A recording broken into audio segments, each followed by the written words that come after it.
कुएं का जादुई घर। बहुत समय पहले की बात है। राधा अपनी सौतेली माँ उर्मिला के साथ रहती थी। कुछ वर्षों पहले ही राधा की माँ का देहांत हो गया था, जिसके कारण राधा के पिता राम सागर ने दूसरी शादी कर ली थी ताकि वो राधा का ध्यान रख सके।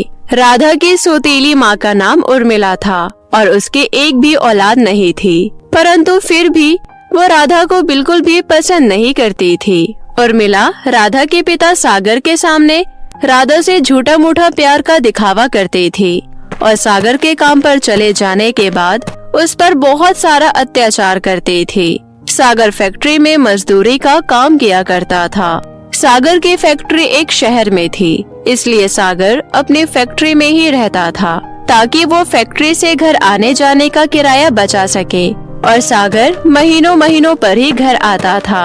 उर्मिला राधा से पूरे दिन घर के काम करवाती, घर में झाड़ू लगवाती, बर्तन धुलवाती और खाने को रूखा सूखा ही देती थी, जिसके कारण राधा बहुत ही पतली और कमजोर हो गई थी।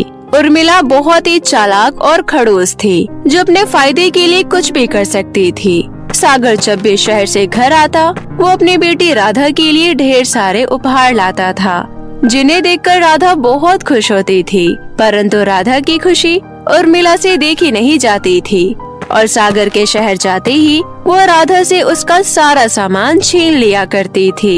राधा बहुत ही समझदार और नेक दिल लड़की थी। वो कभी भी अपनी माँ उर्मिला की शिकायत अपने पिता सागर से नहीं करती थी और चुपचाप अपनी माँ की बातें सुनकर घर के काम करती थी।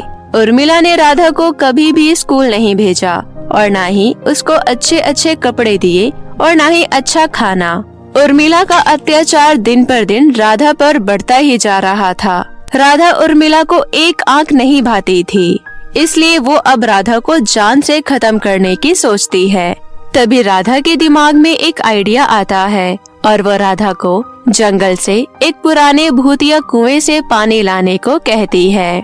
उर्मिला राधा से कहती है, राधा, घर में पीने का पानी खत्म हो गया है और घर में पीने के लिए एक भी बूंद पानी नहीं बचा है। तू जंगल में जाकर उस कुएं से पानी लेकर आ। परंतु माँ, मैंने सुना है कि जंगल में जो कुआं है वो एक भूतिया कुआं है। जो भी उस कुएं के पास गया वो आज तक जंगल से वापस नहीं आया। मैं सब समझती हूँ, ये सब तेरे पानी न लाने के बहाने हैं। मुझे कुछ नहीं पता। मैं तो इस गाँव में कई सालों से रह रही हूँ, मैंने तो ऐसा कुछ भी नहीं सुना। चुपचाप से बर्तन उठाकर कुएं से पानी भरकर ला, नहीं तो तुझे 4 दिन तक खाने को नहीं मिलेगा, समझ गई? राधा अपनी माँ की डांट सुनकर चुपचाप अपने घर से बर्तन लेकर जंगल की ओर जाने लगती है। जंगल पहुंचकर राधा बहुत डरती है और पूरे जंगल में कुएं को इधर उधर ढूंढने लगती है, परंतु राधा को वो कुआं कहीं नजर नहीं आता और चलते चलते राधा एक सुंदर से बगीचे में पहुंच जाती है, जहाँ पर बहुत सारे फल लगे होते हैं। राधा को बहुत जोर से भूख लग रही होती है। वो पेड़ से फल तोड़ने की कोशिश करती है, परंतु उसको एक भी फल नहीं मिल पाता और वो निराश होकर चुपचाप उस पेड़ के नीचे बैठ जाती है। अब राधा थोड़ी देर बाद फिर से पेड़ की ओर देखने लगती है।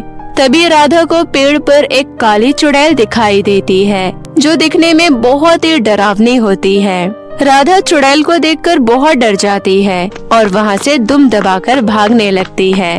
राधा भागते भागते जंगल में कहीं खो जाती है और अब राधा उस चुड़ैल से तो बच जाती है, परंतु उसे घर जाने का रास्ता नहीं मिलता और वह जोर जोर से रोने लगती है। राधा को रोता देख एक भूखा शेर उसके सामने आ जाता है और वो कहता है, वाह, आज तो बहुत ही मजेदार भोजन मिला है।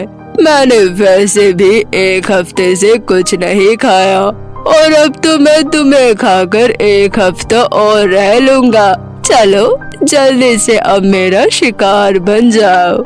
इतना कहकर शेर राधा के ऊपर वार करता है कि तभी वो चुड़ैल आकर राधा की जान बचा लेती है और शेर को अच्छा सबक सिखाती है। राधा को कुछ भी समझ नहीं आता कि आखिर चुड़ैल उसकी मदद क्यों कर रही है।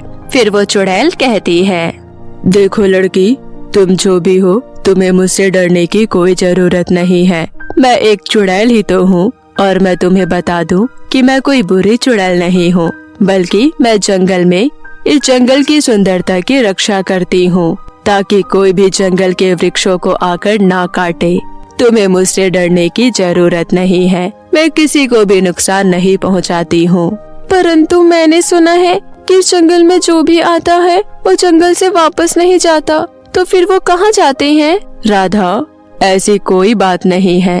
गांव वालों ने ये झूठी मूठी अफवाह फैला रखी है, ताकि कोई भी जंगल में आकर मीठे मीठे फलों को तोड़कर अपना मुनाफा ना कमा सके। अफवाहों के डर से इस जंगल में कोई भी नहीं आता है। ओह अच्छा, अब मैं समझ गई हूँ। आप तो बहुत अच्छे हैं जो आप इस जंगल में वृक्षों की रक्षा करती हैं। अगर आप इस जंगल में नहीं होती तो शायद आज ये जंगल नहीं होता, बल्कि यहाँ पर ऊंची ऊंची बिल्डिंगें होती। इंसान अब बहुत मतलबी हो गया है। वो अपने रहने के लिए वृक्षों को काटकर उनकी जगह पर अपना घर बना लेता है, परंतु उन्हें ये नहीं पता कि अगर वृक्ष ही नहीं होंगे तो फिर वो इस दुनिया में कैसे रहेंगे। तुम एक बहुत ही समझदार लड़की हो, और तुम इस घने जंगल में क्या करने आई हो? फिर राधा चुड़ैल को अपनी सारी आपबीती बताती है। ये सब सुनकर चुड़ैल को राधा पर बहुत दया आती है और वो राधा को उस जादुई कुएं के बारे में बताती है। राधा, शायद तुम्हें ये बात मालूम नहीं है, इस जंगल में एक जादुई कुआं है जिससे कोई भी सच्चा और ईमानदार व्यक्ति कुछ भी मांगकर अपनी सभी इच्छाओं को पूरी कर सकता है। परंतु वो कुआं हर किसी को दिखाई नहीं देता, पर मैं तुम्हें उसके पास जाने का रास्ता बताती हूँ। वो तुम्हारी कुछ न कुछ सहायता जरूर करेगा। तुम इस जंगल के बीचों बीच जाओ और फिर वहाँ से दाईं ओर के रास्ता उस कुएं के पास जाता है। उस रास्ते पर चलकर तुम इस कुएं के पास पहुँच जाओगी, पर मैं तुम्हारे साथ उस कुएं के पास नहीं जा सकती, क्योंकि वो कुआं सिर्फ इंसानों के लिए ही है। इसलिए तुम्हें उस कुएं तक अकेले ही जाना होगा। ठीक है चुड़ैल जी, मैं आपके कहे मुताबिक उस कुएं के पास जाकर अपनी सारी परेशानी बताऊंगी। अच्छा, तो अब मैं चलती हूँ, मुझे घर जाने के लिए भी देरी हो रही है, नहीं तो मेरी माँ मुझे बहुत मारेंगी और 4 दिन तक मुझे खाना भी नहीं देंगी। राधा चुड़ैल के कहे अनुसार उसी रास्ते पर चलने लगती है और चलते चलते आखिर में वो उस कुएं के पास पहुंच जाती है। राधा उस जादुई कुएं से कहती है, हे जादुई कुआं, मैं आपके पास बहुत आस से आई हूँ। मेरी सौतेली माँ उर्मिला मुझ पर बहुत अत्याचार करती है और अब मुझसे उनका अत्याचार और सहा नहीं जाता। कृपया करके आप मेरी कुछ सहायता कीजिए। राधा बेटी, मैं तुम्हारे बारे में सब जानता हूँ और तुम्हारी सौतेली माँ उर्मिला के बारे में भी जानता हूँ। उसने तुम्हें मेरे पास जान से मारने के लिए भेजा है। वो चाहती ही नहीं कि तुम जिंदा रहो, इसलिए मेरी तो यही सलाह होगी कि तुम वापस अपनी सौतेली माँ के पास चली जाओ।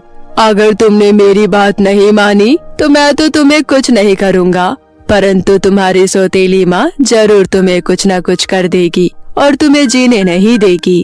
परंतु मैं एक अनाथ लड़की कहाँ जाऊंगी? मेरे पास तो कोई घर भी नहीं है जहाँ मैं रह सकूं। आप ही बताइए, मैं क्या करूं? आप ही बताइए। राधा, तुम एक बहुत ही नेक दिल और ईमानदार लड़की हो, इसलिए मैं तुम्हारी सहायता जरूर करूँगा। वो जादुई कुआं राधा को एक बहुत ही आलीशान घर देता है, जो एक जादुई घर होता है। उसके घर में राधा के लिए उसकी जरूरतों का सभी सामान होता है। राधा बेटी, मैं तुम्हें ये जादुई घर देना चाहता हूँ। ये घर हर मुसीबत में तुम्हारी सहायता करेगा और तुम्हें खाने के लिए टेस्टी टेस्टी खाना भी देगा और पहनने के लिए सुंदर सुंदर कपड़े भी। और अगर तुम्हारी कोई भी इच्छा हो तो तुम बेझिझक इस घर से कह सकती हो। ये घर तुम्हारी सभी इच्छाएं पूरी करेगा। राधा कुएं की बातें सुनकर बहुत खुश हो जाती है और उसके बाद उस जादुई घर में हंसी खुशी से अपने आगे का जीवन बिताने लगती है। राधा की सौतेली माँ उर्मिला को लगता है कि जंगल में जाकर राधा को जंगली जानवरों ने खा लिया होगा। ये सोचकर वो बहुत खुश होकर अपने घर में रहती है। जब सागर अपने काम से वापस आता है तो अपनी बेटी राधा को ना पाकर वो उर्मिला पर बहुत गुस्सा होने लगता है और उसको जोरदार चांटा भी लगाता है। तभी उर्मिला रो रो कर सागर को सारी बातें बताती है कि किस तरह उसने उसके गैर मौजूदगी में राधा बिटिया पर कितना अत्याचार किया। सागर अपनी बेटी को ढूंढने के लिए जंगल की ओर निकल जाता है। जंगल में जाकर उसको वो जादुई घर दिखाई देता है। सागर उस जादुई घर के अंदर जाता है और अपनी बेटी को वहाँ पाकर वो बहुत खुश होता है और अपनी बेटी से अपने किए का पछतावा करता है और उससे माफी भी मांगता है। उसके बाद दोनों बाप बेटी उस जादुई घर में रहने लगते हैं। अब उर्मिला एक बेसहाय औरत बन गई थी जिसका कोई भी सहारा नहीं था और अब उर्मिला की अकल ठिकाने आ जाती है। तो मेरे प्यारे दोस्तों, कैसी लगी आपको मेरी ये कहानी? मुझे कमेंट करके जरूर बताएं और इसे अपने दोस्तों के साथ भी शेयर करें। और हाँ दोस्तों, अगर आपने अब तक मेरे चैनल को सब्सक्राइब नहीं किया है तो प्लीज जल्दी से नीचे लाल बटन दबाकर अभी कर ले। तो मिलती हूँ आपसे फिर किसी नई कहानी के साथ। तब तक के लिए आप अपना ध्यान रखें। बाय बाय दोस्तों।